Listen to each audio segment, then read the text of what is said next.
हरे कृष्णा राधे राधे। हरे कृष्ण कृष्ण कृष्ण हरे हरे, हरे राम राम राम हरे हरे, हरे कृष्ण कृष्ण कृष्ण हरे हरे। हम 8-9 श्लोक का अर्थ जान चुके थे। सांख्य योग चल रहा है, बड़ा ही मुख्य श्लोक है और मतलब मुख्य अध्याय है और मुख्य श्लोक पर हम बात करने को जा रहे हैं। और मैं एक बात आपसे कहना चाहूंगी कि जिंदगी में मुश्किलें तमाम हैं, फिर भी इन ओठों पे मुस्कान है। और जीना है अगर हर हाल में, तो फिर मुस्कुरा करके जीने में क्या नुकसान है। ऐसे हमारे कृष्ण कन्हैया मतलब ऋषिकेश जो जीवन में हमेशा मुस्कुराते रहते हैं और हमें सिखाते हैं कि जीवन में यदि आप प्रसन्न रहेंगे तो कई समस्याओं को आप यूं ही फेस कर लेंगे। वह मुस्कुराते हुए अर्जुन को समझा रहे हैं कि अर्जुन, 10वां श्लोक है, यहाँ से स्टार्ट होता है भगवान श्री कृष्ण का समझाना। कुछ 2 श्लोकों में भगवान ने बात कही थी अर्जुन से, लेकिन अब बहुत विस्तार से समझाएंगे। यहाँ से सांख्य योग का सांख्य योग का हमें पता चलता है कि आखिरकार भगवान अर्जुन को समझाने क्या वाले हैं। तो स्टार्ट करते हैं। तम उवाच हृषीकेशः प्रसन्निव भारत, सैन्योरुभयोर्मध्ये विषीदन्तमिदं वचः। हे भरत वंशोद्धव धृतराष्ट्र, संजय बोल रहे हैं कि दोनों सेनाओं के मध्य भाग में विषाद करते हुए अर्जुन के प्रति हंसते हुए, मैंने कहा ना कि जिंदगी में मुश्किलें तमाम है लेकिन आप हंसते रहिए, हंसते हुए भगवान ऋषिकेश यह आगे कहे जाने वाले वचन बोले। अब ऋषिकेश का मतलब क्या है? जो इंद्रियों को नियंत्रित करने वाला एक होता है, मतलब सारी आपकी जो इंद्रियां हैं उसको नियंत्रित करता है। वो कौन होता है? वो भगवान ही होता है जो आपसे कार्य करवाता है। तो इसलिए यहाँ पर ऋषिकेश का उपयोग हुआ है शब्द का, भगवान श्री कृष्ण का एक नाम ही है। श्री भगवान उवाचः असोच्ययान नव सोचस्त्वं प्रज्ञा वदांश्च भाससे, गतासूंश्च नानुशोचन्ति पंडितः। श्री भगवान बोले कि तुमने शोक ना करने योग्य का शोक किया है। मतलब अर्जुन, जिसका तुमने शोक किया है, विषाद किया है, वो शोक करने योग्य नहीं था। और विद्वत्ता मतलब पंडिताई की बातें कह रहे हो, परंतु जिनके प्राण चले गए हैं उनके लिए, और जिनके प्राण नहीं गए हैं उनके लिए पंडित लोग शोक नहीं करते। देखिए, हम लोग कई बार सोचने लगते हैं कि पंडित कोई मतलब कास्टली होता है, कास्ट में आता है, बल्कि ब्राह्मण एक वर्ण है, जैसे ब्राह्मण क्षत्रिय वैश्य शूद्र। लेकिन पंडित क्या है? एक उपाधि है। मतलब विद्वानों को भी पंडित बोला जाता है, एक उपाधि दी जाती है। तो यहाँ पर भगवान श्री कृष्ण कह रहे हैं कि अर्जुन, पंडित लोग मतलब जो विद्वान होते हैं, जो विद्वत्ता प्राप्त होते हैं, जिनके अंदर विद्वत्ता रहती है, वो 2 चीजों का शोक नहीं करते। किस किस चीज का?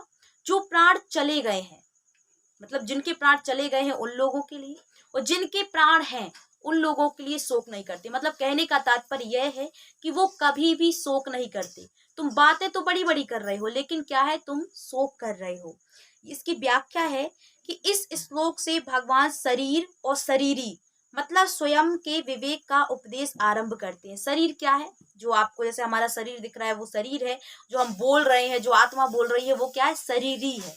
तो शरीर और शरीरी का कोई संबंध नहीं होता। अब और बात आपको स्पष्ट हो जाएगी। शरीरी के विवेक का उपदेश आरंभ करते हैं, जो प्रत्येक मार्ग के साधक के लिए अत्यंत आवश्यक है। साधक क्या है? हम जीवन में हर व्यक्ति साधक होता है, क्योंकि हर व्यक्ति का लक्ष्य क्या है? उस परमात्मा के योग्य बनना। और यह आपको शरीर मिलता है, यह सिर्फ परमार्थ के लिए ही मिलता है, क्योंकि कहते हैं कि परहित सरस धर्म नहीं भाई, कि परहित के समान कोई धर्म नहीं होता।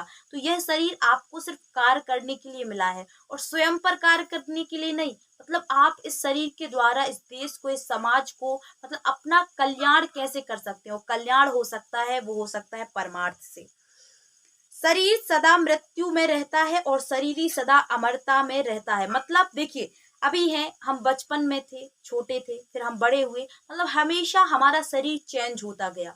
मतलब क्या है? हमेशा इसकी मृत्यु हो रही है। कभी यह बचपन में था, फिर जवान युवावस्था में आ गया, फिर वृद्धावस्था में हो गया, कभी मर जाएगा, फिर दूसरा फिर जाकर के फिर दूसरा शरीर होगा। मतलब इस प्रकार से शरीर क्या है, प्रतिक्षण मरता है, लेकिन शरीर ही हमेशा अमर रहता है।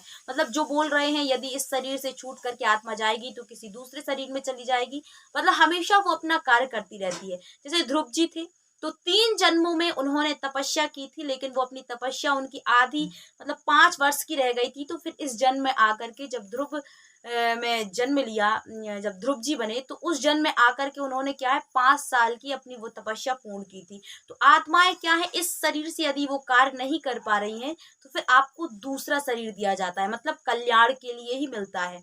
तो जिस शरीर जब अपन बित जाते हैं मोह माया में, तो मतलब बहुत कुछ हमें गीता है वो बहुत कुछ सिखाती है। जो हमारी द्वंद है, जो शोक है, मतलब हमेशा एक सम रहना। जैसे भगवान है तो उनको कभी शोक नहीं होता, कभी उनको प्रसन्नता नहीं होती, मतलब हमेशा वो प्रसन्न रह जाते हैं। कि जिन्हें कि उनको आती, मतलब जैसे हम लोग हैं कभी बहुत ज्यादा प्रसन्न हो जाते हैं, कभी बहुत ज्यादा दुखी हो जाते हैं। मतलब एक समान आपको कैसे रहना है और कि इस शरीर का उपयोग क्या है, आपका धर्म क्या है, आपका कर्तव्य क्या है, सब कुछ सिखाता है। मतलब भगवान कृष्ण हमें सब कुछ सिखाते हैं और गीता भी हमें बहुत कुछ सिखाती है। इसलिए जीवन में इसका हमेशा अध्ययन करते रहिए। शरीर सदा मृत्यु में रहता है और शरीर ही सदा अमरता में रहता है, इसलिए दोनों के लिए ही शोक करने का औचित्य नहीं है। यह इस संपूर्ण उपदेश का सार है। मतलब किसी के लिए शोक नहीं करना चाहिए। यहाँ एक बात विशेष ध्यान देने की है कि भगवान ने इस प्रकरण में चिन्मय सत्ता रूप अपने अंश आत्मा को ही सामान्य लोगों की दृष्टि में समझाने की दृष्टि से शरीरी या देही नामों से कहा है। अब आत्मा क्या है, वो परमात्मा का ही अंश होता है। इस परमात्मा और आत्मा मतलब परमात्मा का एक अंश होता है आत्मा। इसलिए कहते हैं कि सिया राम मैं सब जग जानी करऊं प्रणाम, जोर जुग पानी जड़ चेतन जग जीव जत सकल राम मही जान। गोस्वामी बाबा कहते हैं मतलब हर व्यक्ति के अंदर क्या है, वो आत्मा मतलब परमात्मा का अंश ही बैठा है। मतलब हर कोई भगवान का ही रूप है। नामों को कहा गया है, वास्तव में शरीरी का शरीर से संबंध है ही नहीं, हो सकता ही नहीं, असंभव है। मतलब जो शरीरी होता है, जो आत्मा होती है, उसका शरीर से संबंध नहीं होता, क्योंकि वो कई शरीर में, कई आत्मा है कई शरीर में प्रवेश कर चुकी है। तो ऐसे कई चोला बदलती है, जैसे हम कपड़े चेंज करते हैं उसी प्रकार आत्मा या शरीर उसके चोला है, वो वस्त्र है, कई चोला को बदलती है। ना ना तु एव अहम जातु ना आसम ना त्वम ना इमे जनाधिपः ना च एव न भविष्यामः सर्वे वयम तः परम। किसी काल में मैं नहीं था, भगवान श्री कृष्ण कहते हैं अर्जुन, किसी काल में मैं नहीं था और तू नहीं था तथा ये राजा लोग नहीं थे, यह बात भी नहीं है। मतलब ऐसा नहीं है कि ऐसा कोई भी काल नहीं था जब मैं ना रहा हूँ, तू ना रहा हो, यह राजा लोग ना रहे हो, और इसके बाद भविष्य में मैं तू राजा लोग हम सभी नहीं रहेंगे, यह बात भी नहीं है। मतलब हम लोग अभी हैं, पहले नहीं थे। मतलब ऐसा भी नहीं है कि हम लोग पहले नहीं थे या आगे नहीं होंगे, हर काल में हम होंगे, बस हमारे क्या है शरीर चेंज हो जाएंगे। व्याख्या है कि मनुष्य मात्र को मैं हूँ इस रूप में अपनी एक सत्ता का अनुभव होता है।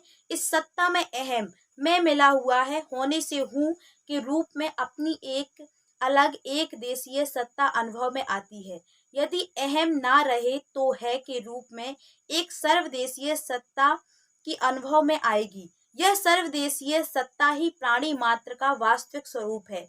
उस सत्ता में जड़ता का मिश्रण नहीं है, अर्थात उसमें मैं तू यह वह ये चारों ही नहीं है। सार बात यह है कि एक चिन्मय सत्ता मात्र के सिवा कुछ भी नहीं है। मतलब हर किसी में परमात्मा का ही अंश है और पूरे ब्रह्मांड में जो आपको चीजें दिख रही हैं उसमें क्या है, परमात्मा का ही अंश है और परमात्मा के सिवाय कुछ भी नहीं है। इसलिए जीवन में जितना भी बने, आप ऐसा मानिए कि जो चीजें आप देख रहे हैं, जिन लोगों को आप देख रहे हैं, वो भगवान के ही स्वरूप हैं। इसलिए ना कभी आपको राग होगा, ना कभी द्वेष होगा, ना आप विभिन्न प्रकार की झंझटों में पड़ेंगे और हमेशा सुख शांति और अनुभव करेंगे और हमेशा अपने कार्यरत में कर्म में प्रेरित होंगे। इसी के साथ मैं सौम्य किशोरी आपसे विदा लेती हूँ। आज हम लोगों ने जाना 10, 11 और 12 श्लोक का अर्थ। नेक्स्ट है 13 श्लोक का अर्थ, और बहुत ही महत्वपूर्ण है। सांख्य योग जीवन में हमें बहुत सारी चीजें बताता है कि हमें किन किन चीजों का शोक नहीं करना चाहिए। आखिरकार शरीर क्या है, शरीर क्या है, बहुत सारी चीजें आपको सीखने को मिलेंगी। तो हमेशा आप हमसे जुड़े रहिए, और इसी के साथ मैं सौम्य किशोरी आपसे विदा लेती हूँ। और हरे कृष्णा, राधे राधे।